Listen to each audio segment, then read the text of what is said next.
going. Then I can edit out the beginning part. Let's see. Anything else? I think that's it. Hopefully Jenny Teal will join. Oh, there she is. Hi. Hi.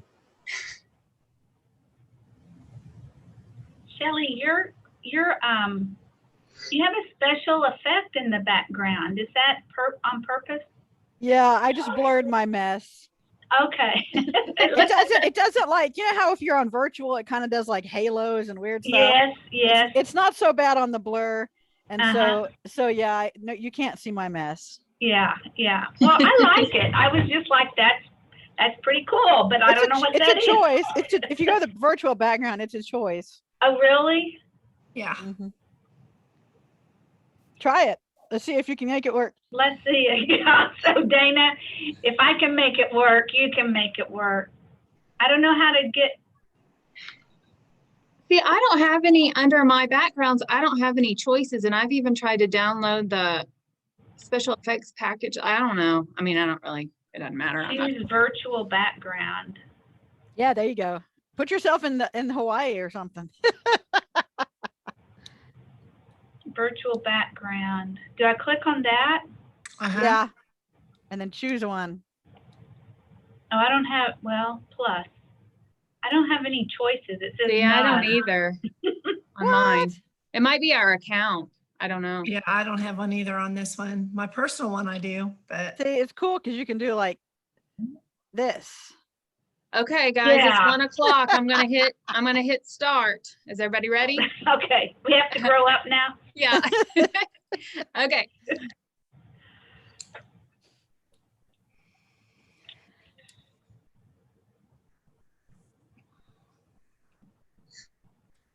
By the end of this year, I'm actually going to be technologically savvy, having to have been online for the last year. I think we all are, whether we like it or not. Exactly. Right. Hello, everyone. Thank you for joining us. We're going to take a few minutes to let everybody get joined, take a few minutes to join. During that time, we are going to post a link for our survey. Everybody should have received the email for that survey, but if you didn't have a chance to take it, you can go ahead and do so now real quick. If you've already taken it, don't worry about it.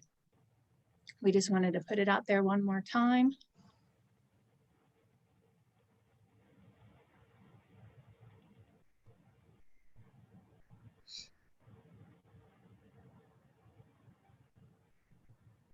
Everybody, another minute or so.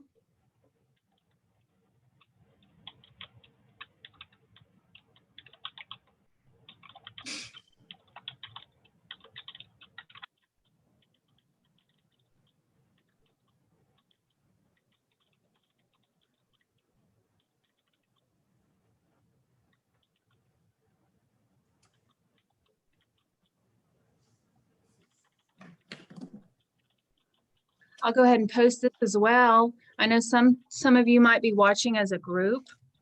And if you are, you can, after the webinar, if you registered, we'll automatically send you a certificate for continuing education. But if you're watching as a group, if you'll send Cole an email and let him know, everybody in your group, he will get, there's his, I believe that's correct, his email address. Or he will get that sent to you.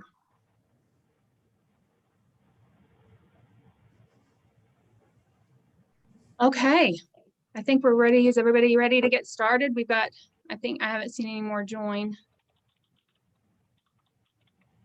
I'll go ahead and get started. Thank you for joining us for our first school garden webinar in a series of 3. Today we have Jenny Yoder from Global Gardens in Tulsa. She's going to share a little bit with us first. Then we've got Dana Parker from Department of Education, who's going to talk to us about procurement. And then we've got Sherry Long from the Department of Ag and Shelley Mitchell from the Department of Ag here at OSU that's going to talk about resources. So first, we've got Jenny was kind enough to meet us last week at one of their gardens in Tulsa. We've got a little video we're going to share, and then we're going to open it up for Q&A. If you guys have any questions for Jenny, let me pull up our video.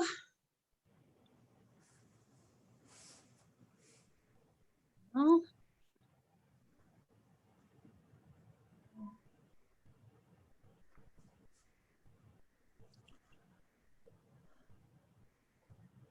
Now, I want to warn everyone, it was a windy day. So there's some parts that are pretty windy. It's around the 6-minute point. I'll turn on the closed captions, but Jenny might be able to kind of go back and recap some of that part that we aren't able to hear very well. Here.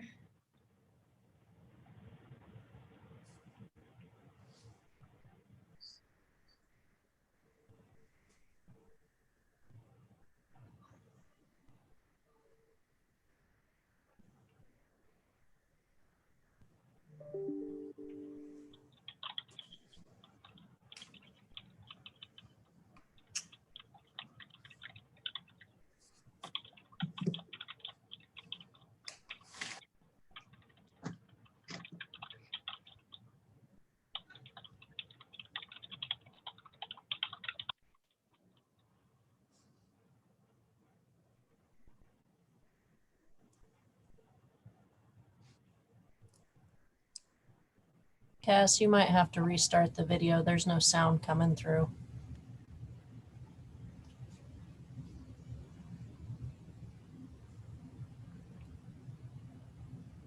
When you share your screen, make sure you click share computer sound.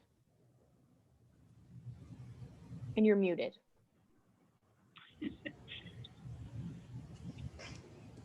We'll get there. So we are here at Eugene Fields Elementary School in Tulsa, Oklahoma. This was the very first school garden I ever came to in my position, and that was in fall of 2008. And I was so impressed. I've been talking about this program at every national conference I talk at, and now I see they've expanded, so I'm like extremely thrilled. So today we have Jenny Yoder, and she is the garden coordinator here. So she's going to kind of walk us through the history of how all this started and the difference between the classroom gardens and the after-school gardens, what they do with all their produce and their flowers and stuff. So she'll just kind of walk us through, and we'll ask questions as we go. Well, thank you guys for having me. I'm so excited to have you here. So Global Gardens, the idea started, long before an actual garden was built. So a woman named Heather Oakley was a Tulsa native. She was going to school for a master's degree in science education and peace studies. So while she was there, she was learning all of these best practices for engaging students in science education while also teaching at a public school in Harlem and the UN School for Diplomats' Children. So she was learning all of this and seeing extreme disengagement in her students. And she was also seeing the disparity of how students in Harlem were treated and students, children of diplomats who were treated as though they're the future of the world and they're going to be leaders and they're so capable and have so much potential. Whereas the students in Harlem just weren't really treated with that kind of empowerment or faith in their potential. So she saw all of this and is dreaming about, what can I create a space for kids that will engage them in curiosity and learning, and help them to realize that they are capable. And so she knew, with her history in gardening, she had a lot of knowledge about botany. She knew all of that could happen in a garden. So she came back to Tulsa and connected with the principal here at Eugene Field Elementary. Wanted to ask students if they wanted to start a garden at their school, and there was a lot of interest. And so she started in January of 2007. So this was just an empty lot next to the school that no one was using. So they dug into the ground and created their first gardens, and that's how Global Gardens was born. And then how does the funding and all that work? Oh, okay, sure. So this was the very first site. After a few years, lots of different schools were contacting us wanting Global Gardens at their school. So now we have 5 main sites and then several smaller alliance sites which have pieces of Global Gardens programming all across Tulsa and Broken Arrow. So a lot of people think because we work closely with schools that we're funded by the school system, but we aren't. We're actually 100% community funded. So you know, grants and individual donors keep us running because they have seen what we do and believe that we are making a positive impact in their community. So we love our donors. And we're just really thankful to have been able to expand the way that we have and that people really value our program. So we have 3 main components to Global Gardens. We have a during school program, after school programs, and family food farm. So with our during school programs, we meet with every class in the school about an hour a week for Global Gardens time.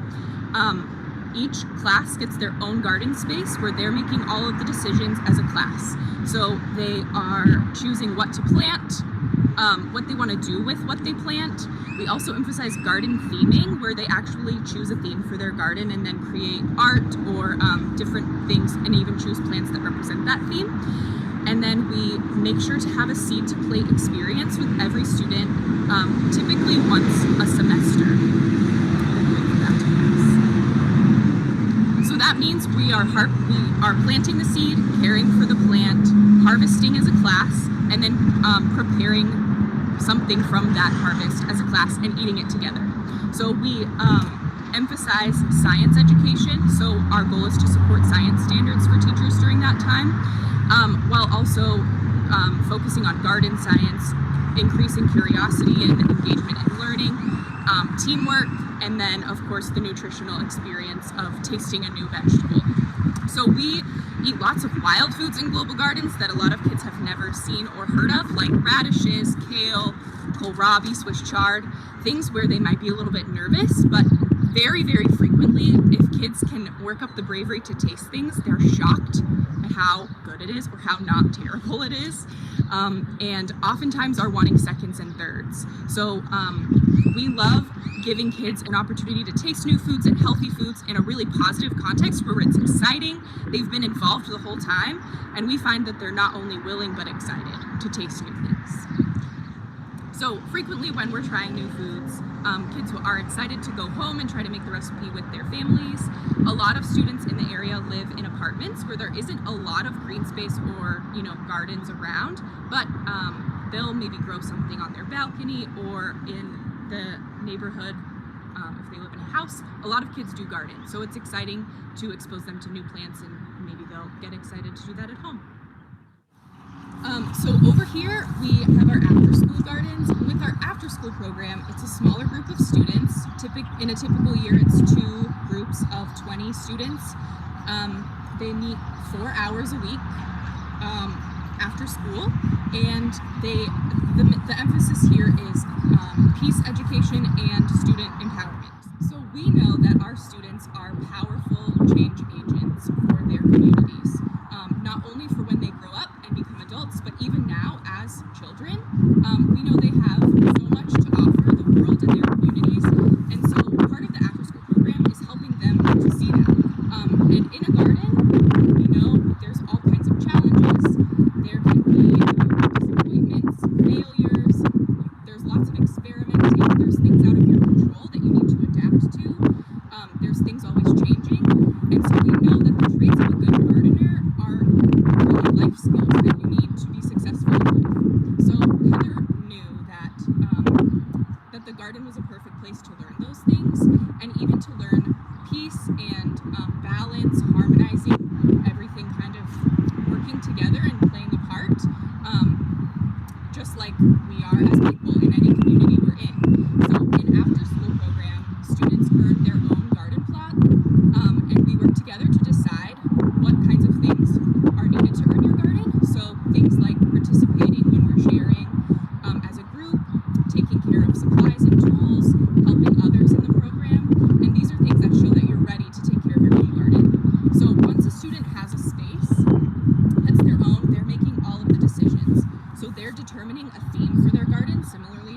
school.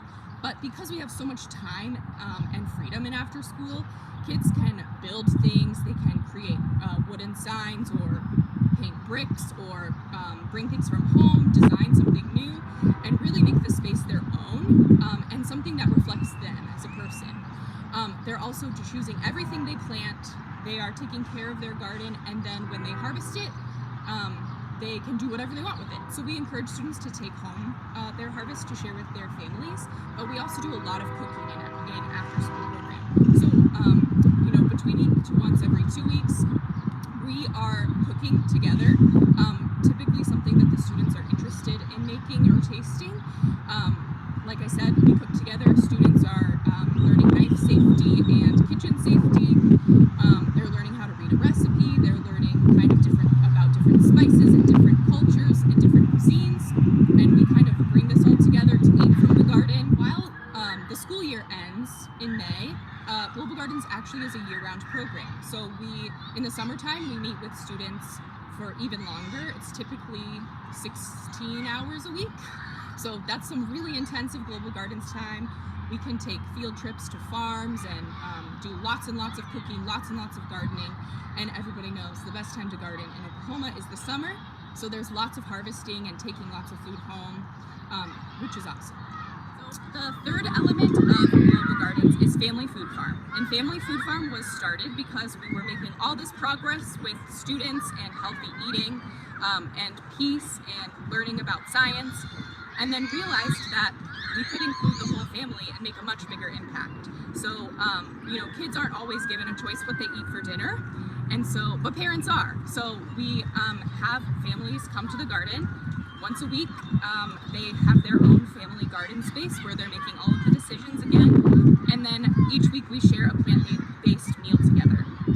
And members of Family Food Farm have shared that they feel a lot of community with their group, that they have greater access to fruits and vegetables, and that they are trying lots of new things and enjoying that peaceful time as a family. So we love Family Food Farm, and we're so happy for the families who participate. From the beginning, we've had lots of schools reach out to us wanting to partner with us, which is so exciting. We love that schools see what we're doing and want it at their site. However, of course, this huge undertaking isn't easy to replicate quickly. So there's a lot of hours, a lot of staff, a lot of money, but that doesn't mean that you can't have Global Gardens at your school. So we created a separate arm of our organization called the Global Gardens Alliance, where we can range from consultation with classroom teachers to even having part of our program with our Global Gardens garden educators at a site. And we're working on an online portal element too, where schools who are far away can get a piece of Global Gardens at their school. Sometimes the idea of gardening at school during a school day is overwhelming, and seeing a huge garden like this, again, can be really overwhelming. But you don't have to dive in and dig up, you know, hundreds of square feet of bed. You can start with a little planter box or a neglected flower bed outside your school. You can Google everything you need to do. I Google probably 6 times a day, just like, what do I do about this? When I first started at Global Gardens, I really didn't know much about gardening, but through Google, through researching with my students and asking, what do you think? We became partners and could team up to learn and experiment and fail.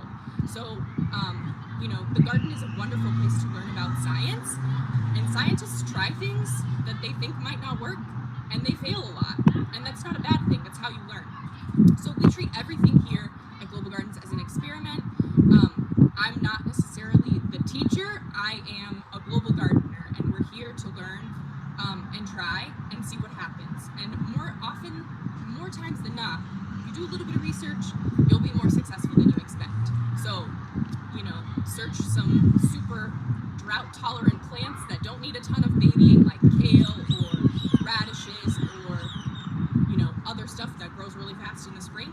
And you might be surprised at how excited your kids are to eat some leaves. Another thing that I think is so important about a garden is that kids touch and smell and see. So this isn't supposed to be a pristine place where it's my garden and I'm showing it off to you and you're a guest and you should be so thankful that I let you in.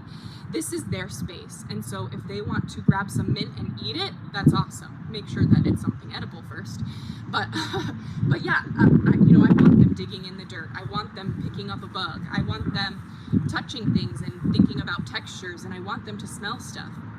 So sometimes we feel like we want to protect a place from students, but kids are part of nature. And so helping them find their place in the garden can be really healing and peaceful, and they can grow a lot and kind of become better people, I think. Thanks for coming and listening. I hope something I said was helpful to you, and I hope that you're inspired to start your own little garden at your school, or a big garden, whatever you want to do. Thanks.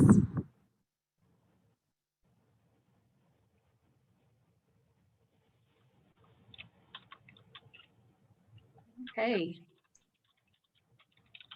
Thank you guys. Sorry about our technical difficulties there. I promise this isn't my first time using Zoom, but it kind of seems like it maybe. But so now we're going to open it up for Q&A for Jenny. If you guys want to enter in questions in the Q&A area, they won't get lost, because if we put a lot of questions in the chat, they might they get lost. So at the bottom of your screen, if you want to use the Q&A,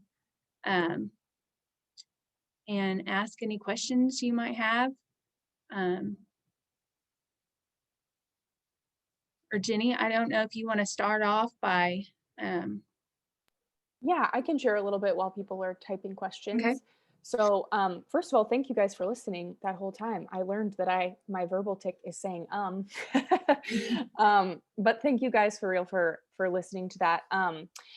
I don't know how much experience everyone has with gardening, but I feel like gardening during a school year can be different than we're used to. You know, a lot of us start our gardens in April or May with our tomatoes, and that doesn't really work if you're trying to get something by the end of the school year. So some of my favorite plants to grow in the spring are like greens. So things like kale, spinach, lettuce, herbs.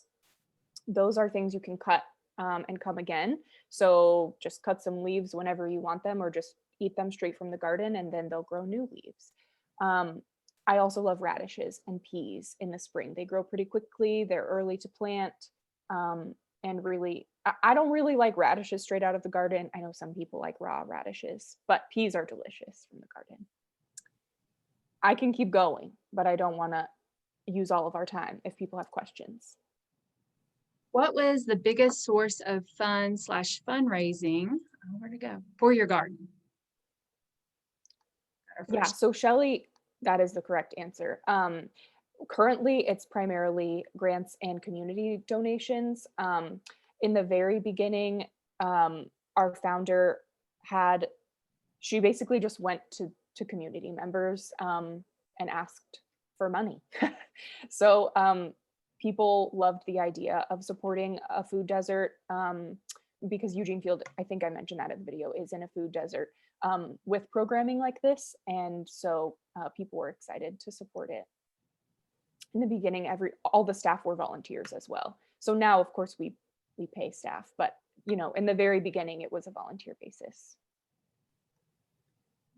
I think there are lots of grants available, out there. That's not very helpful, but Well, I think Shelly and Sherry might share some information at the end about that type of stuff.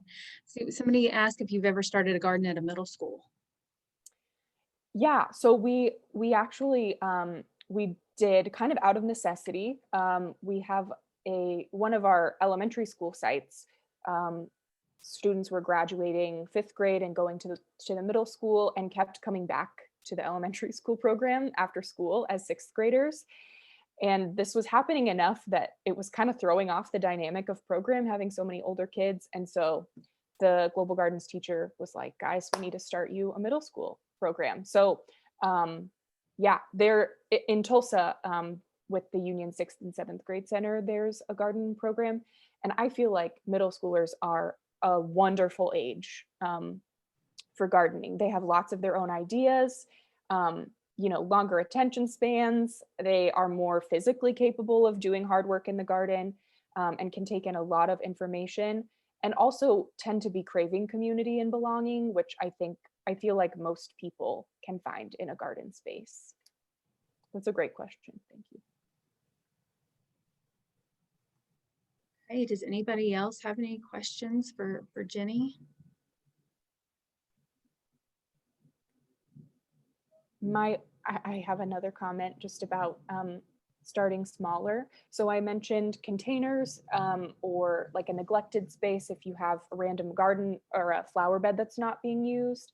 But when you do containers, the bigger the better, because little containers dry out and you may have to water them, once an hour, 3 times a day, and that's just painful. So set yourself up for success and let the plants have lots of space. We have questions. I'm not sure if you could see those. Who do we talk to I about can. the garden? So, oh, Cass is going to answer sorry. I'm like reading weird stuff on the Q&A now. So I will have Cass send out information, but I can give you the email. It's Marianne@global-gardens.org. I can type it in the chat. That's my executive director.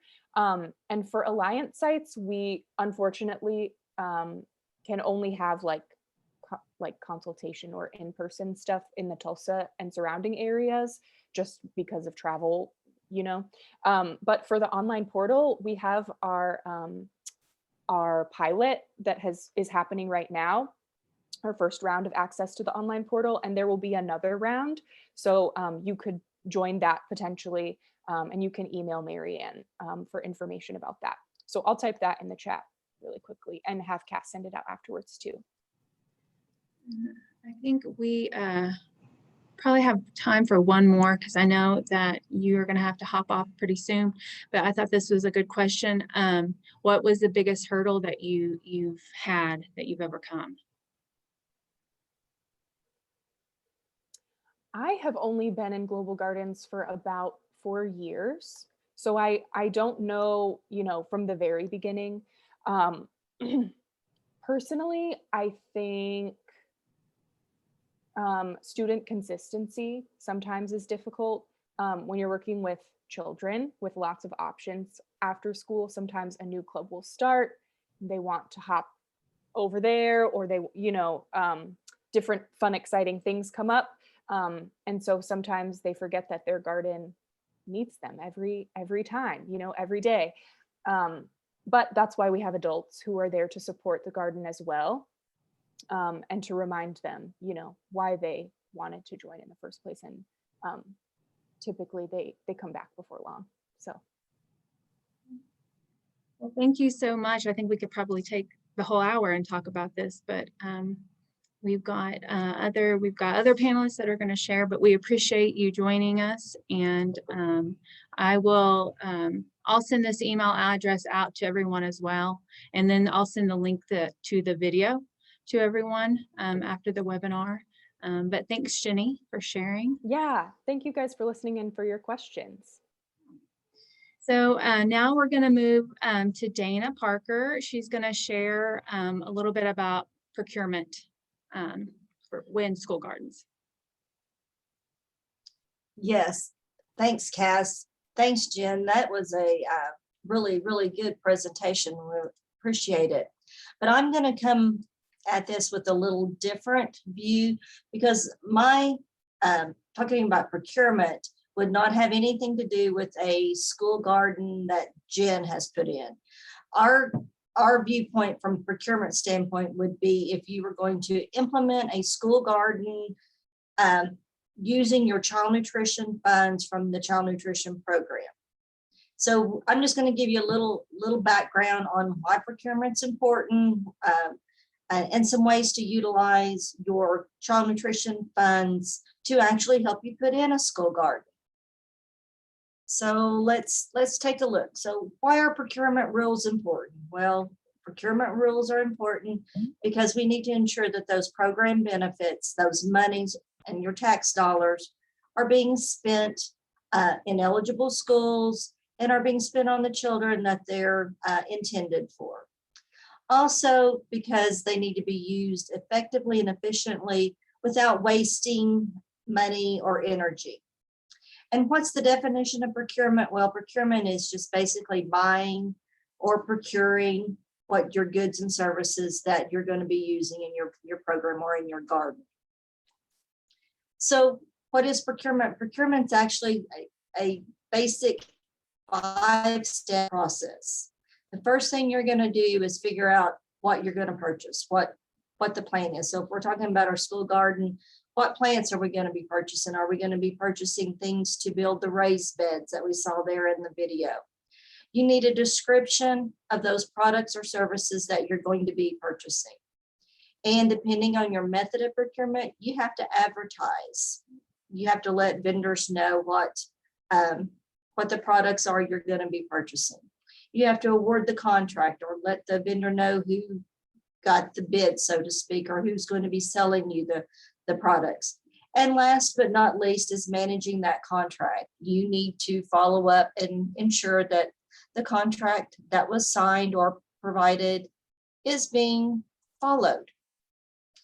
First of all, your district has to have a procurement plan. And with procurement reviews, you schools know, that's been looked at over the last several years. In that plan, you have to have a code of conduct, protest procedures, chart of accounts or chart of procurement, and the methods that you're going to be using. If these things aren't in those plans, then you're not having a complete set of rules and regulations that you're following. And long story short, that's when we come in and write things up during reviews. But mostly you want them so that you can follow those procedures to be in compliance with your purchasing. And I'm not going to go over those. Those are things you can look at. They're in the child nutrition manual.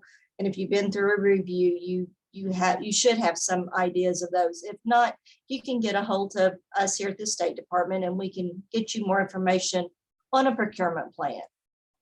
So we're going to look at real quick the Buy American provision. I have on here state and local regulations. Our state does not, as far as the child nutrition regulations, we do not implement anything other than the federal regulations. We want your procurement to be full and open competition. In other words, we want anyone to be able to respond to your request for bids or for selling you products. And that we want to make sure you understand that once you've sent out a bid, or if you're buying from even a local vendor, that those vendors are responsible and responsive. In other words, if you send out your grocery bid to, say, 2 vendors and you only receive 1 back, the other one was not responsive and you cannot legally purchase from them, that would make that an unallowable cost to your child nutrition program. I hate to interrupt you, but I wasn't for sure if you're moving your slides or not. We can only still see the first one or the. Okay, well, hang on. Yes, I am moving my slides. Okay. Let me reshare.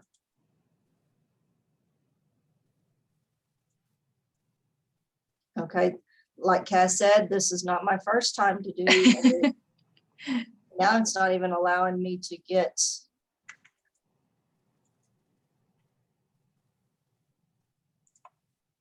Even though we use it every day, sometimes it's still. it happens. Right. Well, It did move a couple down. but then okay, new share. And Dana, I can send this out to everyone too, if you want me to after. Okay, what slide are you seeing now? Is it the 4 fundamentals and principles? Yes. Okay. Oh, not from beginning. Current slide. Okay, now let me see if I move that. Did it move? No. Nope.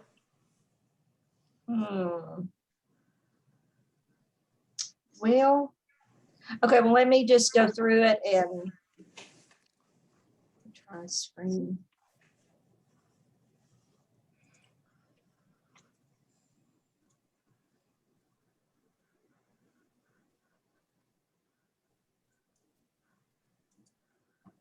making vendors aware now?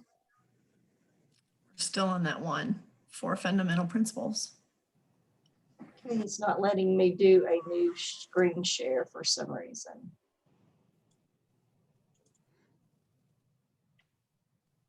Okay, well, we'll continue on because we don't want to take up too much of everyone's time.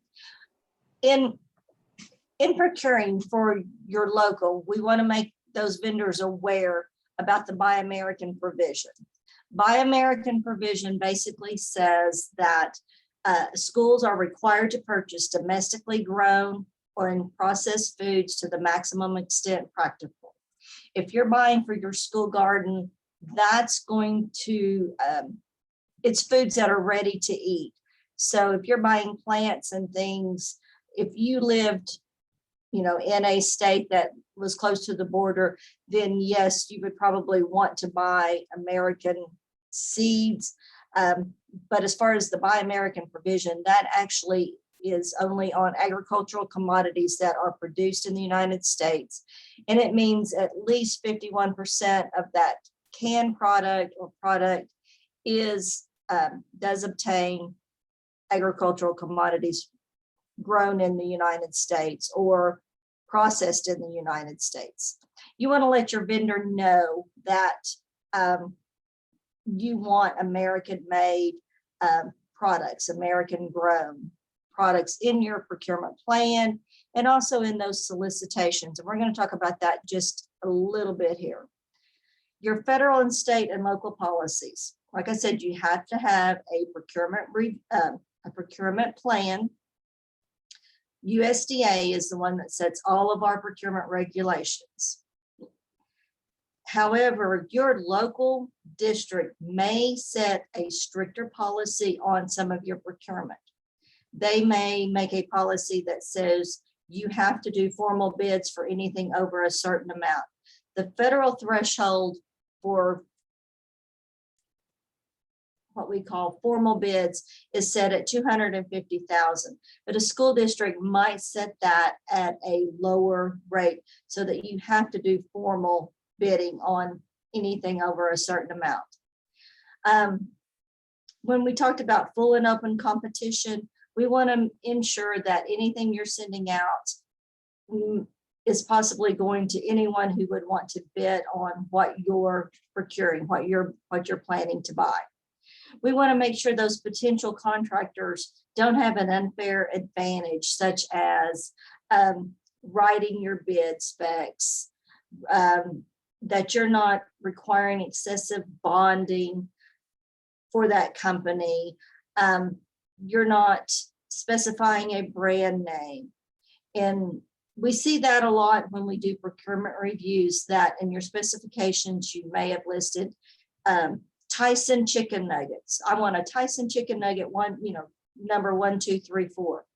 That's an unallowable practice, but to kind of I don't want to say get around that, that may be the wrong terminology, but the gray, not necessarily even a gray area, but it would be if you said, I want a price on a Tyson chicken nugget 1, 2, 3, 4, or an equal product.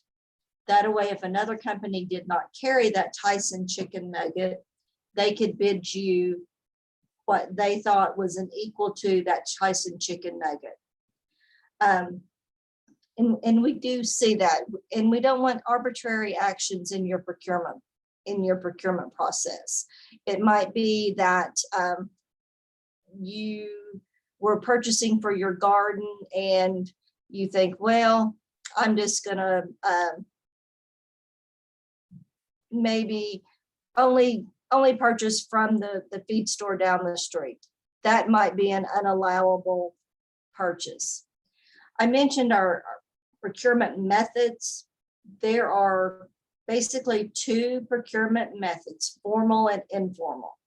Anything under the informal, there are 2 possibilities that you can use in your procurement plan. Micro purchasing, which is a fairly new procurement method. It says you can purchase as long as the transaction is less than $10,000. but you have to spread the wealth among the vendors. And I'm going to get into a little more what that actually means here in just a second. Informal, or what we call small purchase method, is if you're purchasing the aggregate cost of $250,000, but you must obtain at least 2 price quotes on a small purchase procedure. Formal, or what we refer to as a bid, you have to complete an invitation for bid or a request for proposal.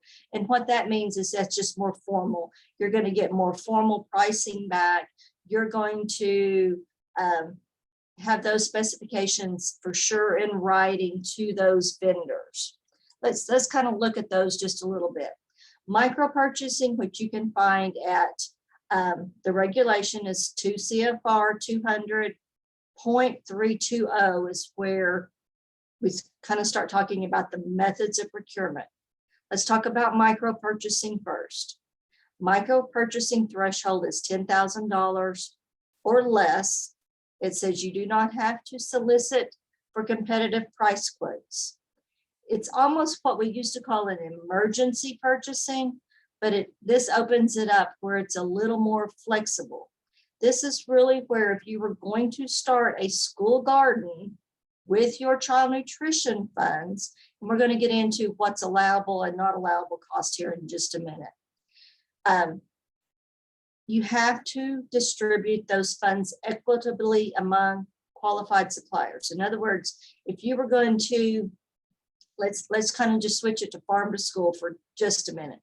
And let's say you were going to buy cucumbers from a farmer. You can't just go buy cucumbers from that same farmer every time. You've got to spread the wealth. So maybe you buy cucumbers from farmer A this week, and next week you buy cucumbers from farmer B. That's spreading the wealth equitably. Pricing must be reasonable, and you still need some specifications. You still need to know what you're going to be purchasing. You know, if it's cucumbers, what size cucumbers, how many pounds of cucumbers are you going to be purchasing? Small purchase method is anything under 250,000, or what is most restrictive. If your school district has a stricter policy, you have to develop some type of written specification and provide that some way to the vendor, whether it's if you're calling to get pricing, or if you are buying groceries, your food for your school district, you need something written out. So everyone's giving you a price on the same item. And you need to acquire pricing from at least 2 vendors. The regulation says an adequate number of vendors. Well, USDA doesn't always tell us what an adequate number would be. So at least a minimum of 2. Formal procurement is when that threshold is going to be above that $250,000 for the aggregate cost.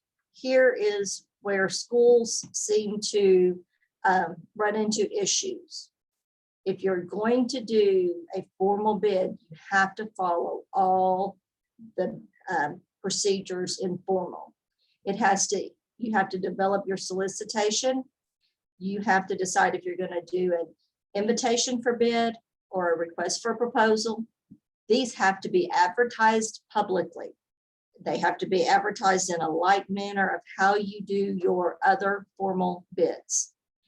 Someone has to evaluate the offers after they come in from the vendors. The contract has to be awarded, and someone has to manage that contract. You have to know that what was in the bid documents is being followed by the vendor and your school district.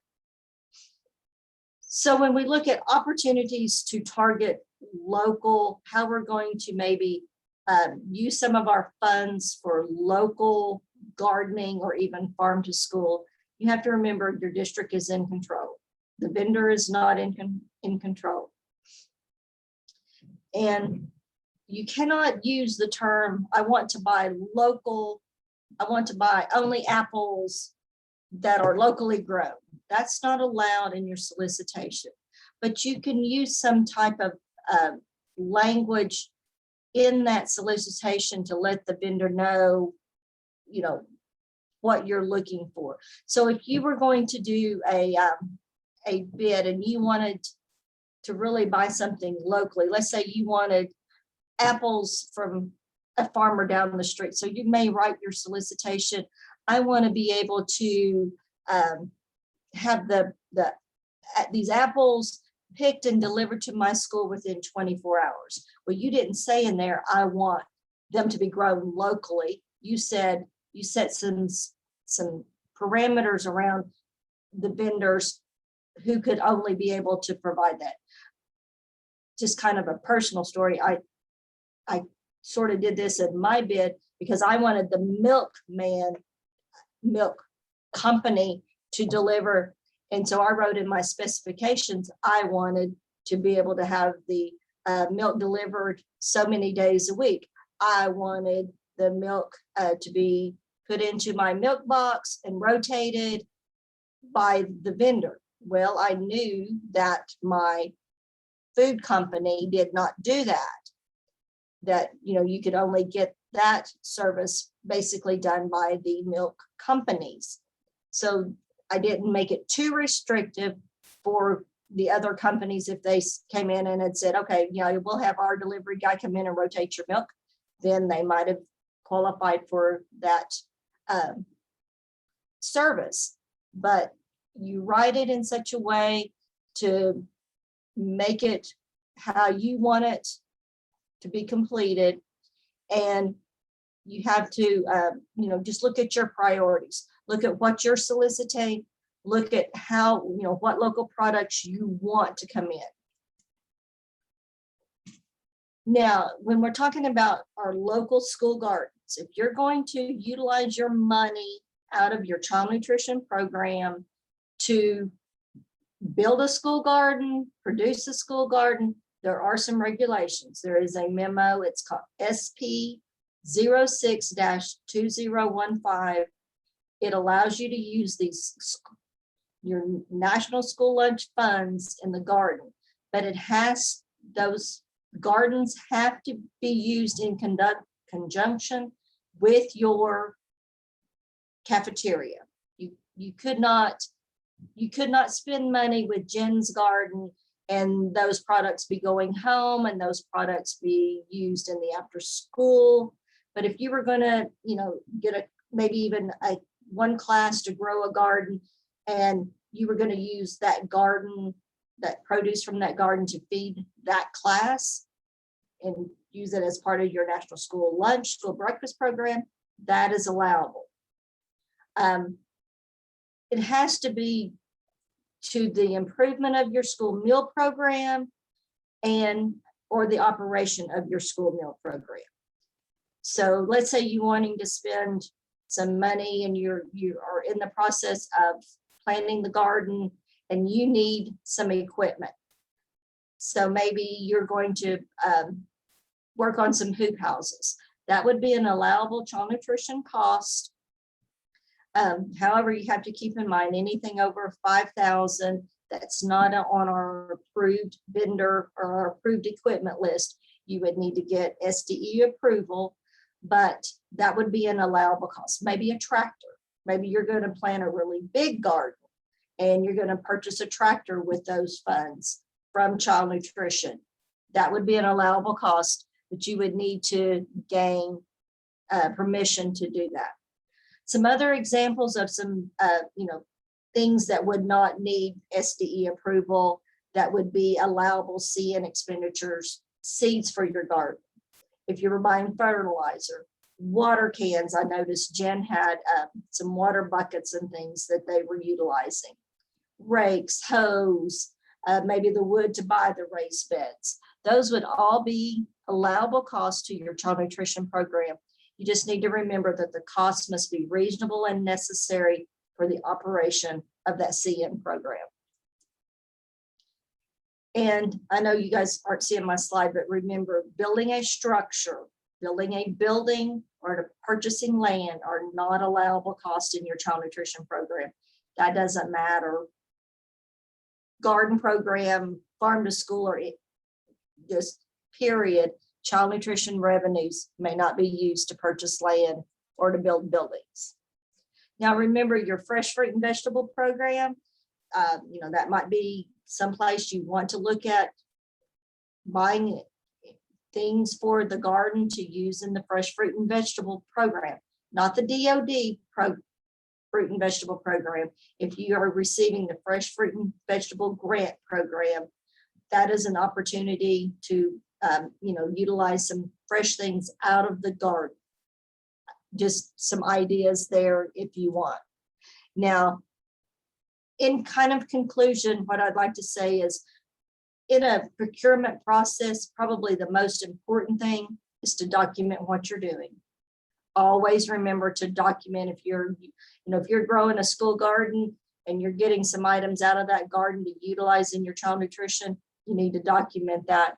So when we come to do reviews and such, that we know where that product came from. And I'd just like to thank everyone for listening, and sorry about the not being able to see my slides, but we will send those out with this presentation so that you will be able to see what we were Dana, talking about. We did, and I was able to see them. I think we were all Yes. able to Okay, seeing them. So I have like 3 on my share screen. It's got like 4 different places with the PowerPoint up. So I was like, I just got to click until. All right, let me see if I can get out of there now.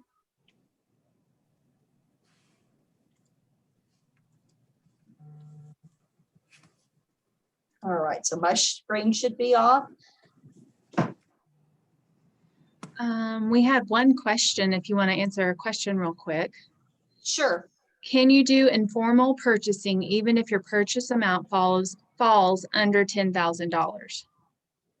You can do whatever method you would like to do. The money doesn't tie it to what let's say if you knew you were going to spend more than 250, or you were going to spend less than 250,000, but you wanted to do a formal bid, you are allowed to do that. And even and we find that on procurement review, sometimes the schools will say, okay, well, that purchase was less than 10,000, so it must have been a micro purchase. And then when we get into it, they said, oh, well, I got 2 price quotes. So really that was small purchase procedures that you did, not micro purchasing, because you did check pricing.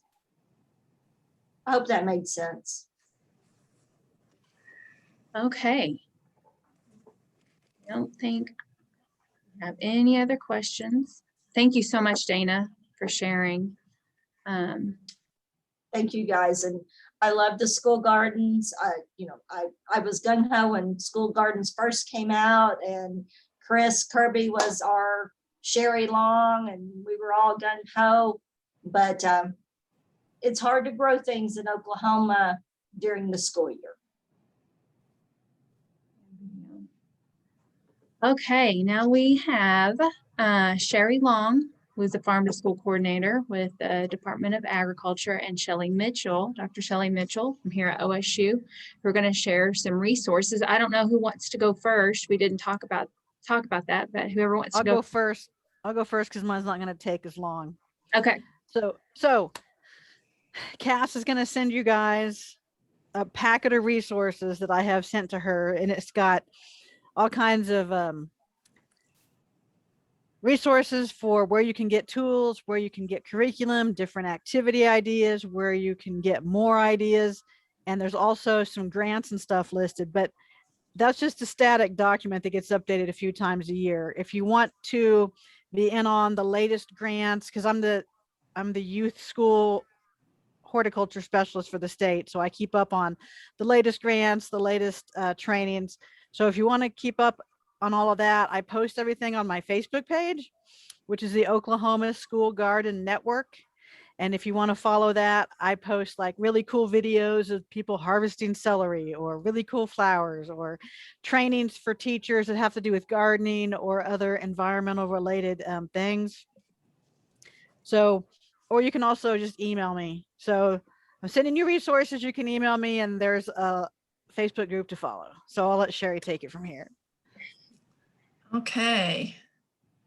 Let me get my my screen up here. Hopefully. There we go.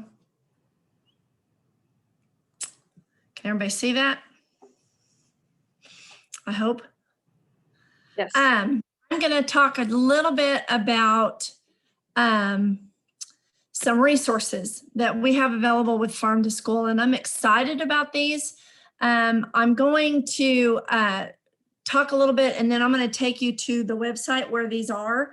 I'm going to first start with this one because it's not on the website, but it's called Let's Get Growing, and it's talking about lots of different activities, a lesson plan or two, some books to read, some things that teachers can use. And I know most of us here are in child nutrition, and that is fine. You're able to request these as well. My email address will be on the last slide, and it will be on whatever Cass will be sending you as well. But I've got lots of these that are at the agency, so you can request as many as you want to. And of course, all of our materials are free of charge. But it's a trifold document. I tried to put all of the pages on here, and I just couldn't get it to work. It's a trifold document that has all kinds of neat little things to do in a school garden with students. This resource here is our poster sets, and we have poster sets that there's 12 of them. They're not month specific, but they showcase 12 of our specialty crops that we grow in Oklahoma. If some of you have been around a long time and you remember the Harvest of the Month posters that Farm to School and Ag in the Classroom worked on together, these are different. These are an additional set. I'm going to go ahead and click on it and take us to the website where you can get these and you can look at them. And that will be directly linked to this specific page on our website. And down below, you'll see that here's each one of the posters.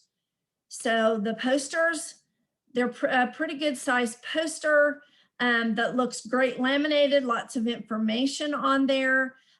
Will look great hanging in the school cafeteria as well as the classroom. But what I'm also excited about are the connection pages that are connected to the posters. We have a classroom connection page, a family connection page, and then the cafeteria connection page. I'm going to click on the classroom connection page for asparagus really quick. Hopefully it will pull up. And it might not. It's just taking a minute. Okay, so here's the classroom connection page that you will see. It has a nutrition label. All of these have been looked at, and I had somebody confirm that this was correct. If you get them and if we find that we need to update it, please let me know. But there's lots of there's taste testing here on this particular one. Most of them will have a taste testing component to it, and you can use those taste testings directly from the school garden if you have a school garden or plan to use one. There's cooking in the classroom, lots of different information. Here's activities, lesson activities, books, lots of things that you can get on and get connected to. There's also a cafeteria connection on most of these.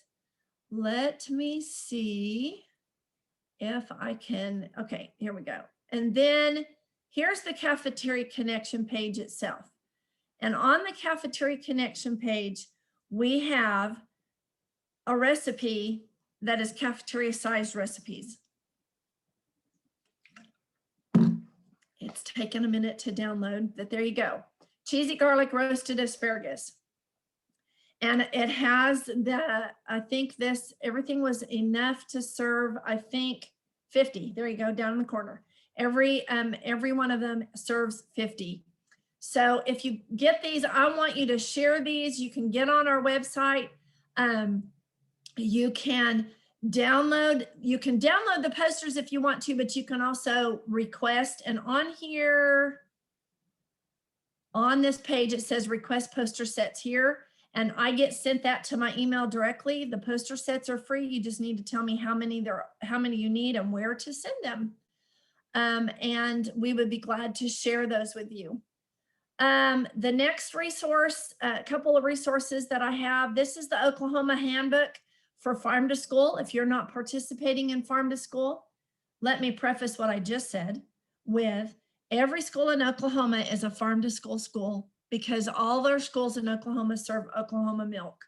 But we want to go beyond milk, and we want you to introduce your students to fresh, locally grown fruits and vegetables, meats, whatever you can get and purchase local. But getting started, here is how, this is the handbook on our website that will help you get started. And it talks about growing farm to school. Actually, Cass and her team actually put this part of our book together. And it goes into what you can do, how you get started, how does my school purchase local foods for the school nutrition program? And this is kind of what Dana was talking about, and using some of that in your example procurement language, direct purchases from farmers, et cetera, et cetera. And so you can also request these if you don't have any in hand. Just email me and said, hey, I need a couple of handbooks, and I'll shoot them off to you without any problem. I'm excited about this too. I don't have any place to show you. I don't have any place to take you other than this is our new Tasteful Harvest cookbook. Cass and Cole and her team, they've looked at these recipes in here specific to cafeteria recipes to make sure that they were all compliant for you all to use those in your school cafeterias. And it is at the printer and binder as we speak. And so these are going to be available. They'll be in-house to me by the time this, the third session of this conference will be over. And so just attending this webinar and the other two webinars, you will be getting one of these, one or two of these cookbooks. And if you need more, you can let me know once I get them in hand. But I'm really excited about these particular resources for you, because they're all free of charge. Here is something a little bit different. We are a part of the National Farm to School Network. And I put this link up here. I'm not going to take the time to take you there, but each one of these is linked to the FNS on the USDA website. And it talks about using school gardens to grow healthy habits in cafeterias, classrooms, and communities. And so when you click on this link, it will take you to that site and go into a lot more detail, because I know you're not able to read this document. But because of time, I'm not going to take you all the way to that website. Same as this one, using the DoD Fresh to purchase local produce. And then Dana was talking about the Fresh Fruits and Vegetable Grant Program. You can do that as well. And then Farm to Summer, why summer meal programs are ripe for local foods and agriculture-based activities.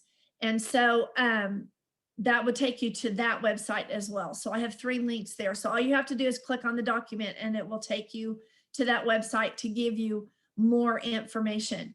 If you are on here, since I don't know who all of the participants are by name, but if you actually applied for a school garden, we received a grant from the Specialty Crop Block Grant Program through USDA.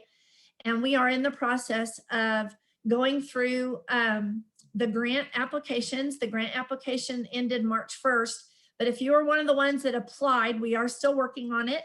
But we are going to start working on getting more school gardens in the schools around Oklahoma.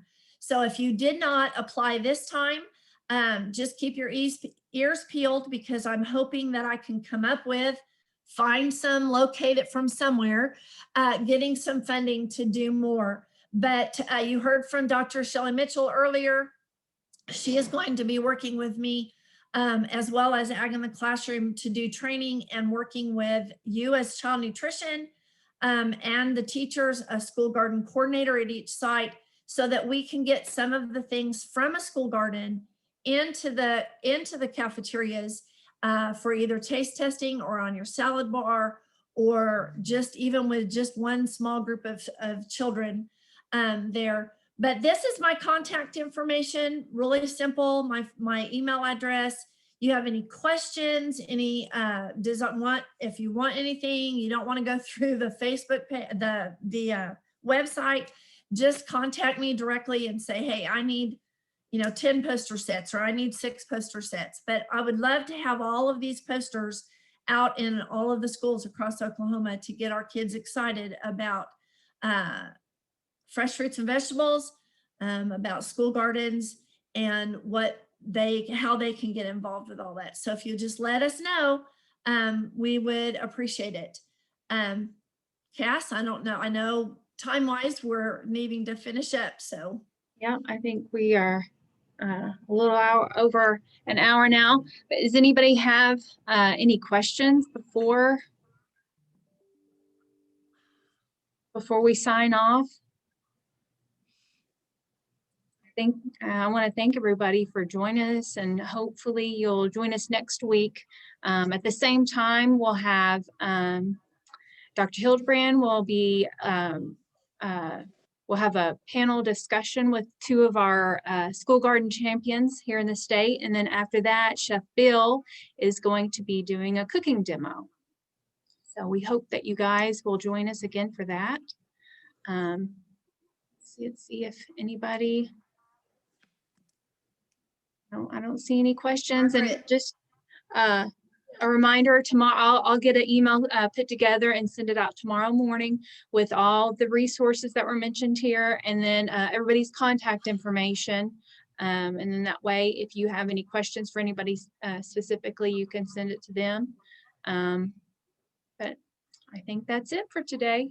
Thanks again for joining us. Awesome. Oh, no, that's not it. I almost forgot. We do have a quick poll, if you don't mind taking that before you log off. I'm going to launch that really quick. This is different than what we did earlier. So if you just take, it's only 5 questions. If you don't mind doing that for us before you log off, we would appreciate that. If you can't see that, hopefully everybody can see that.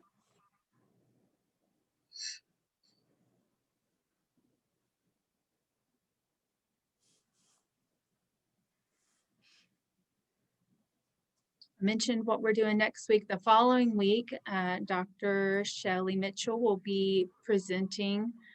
Shelley, are we going to the gardens? Or are we going to the Garden Learning Center? It's the Greenhouse Learning Center and the Botanic Garden, so it depends on the weather pretty much. So we'll either be planting outside or we'll be planting in pots inside. Hopefully outside, but it's April in Oklahoma, so we'll know about 12 hours beforehand. So we hope you guys join us for that. She's going to show us some hands-on gardening skills. Once you finish that poll, feel free you can go ahead and log off, because I think that will be everything for today.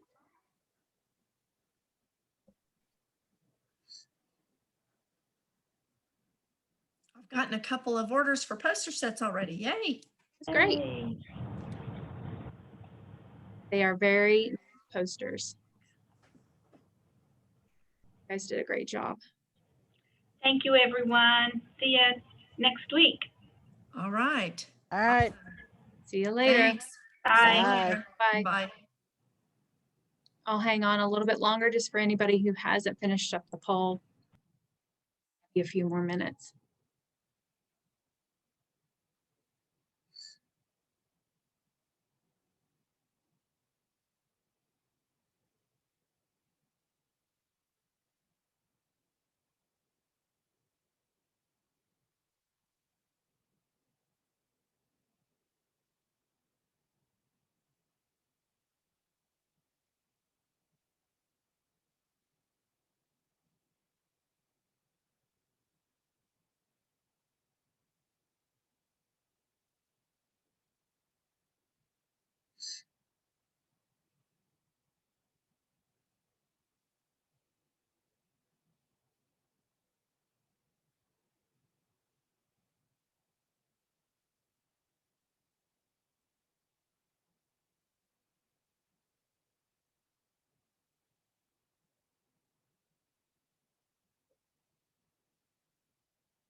Okay, I think it looks like there's only 16 people left on here. I'm gonna go ahead and end the poll.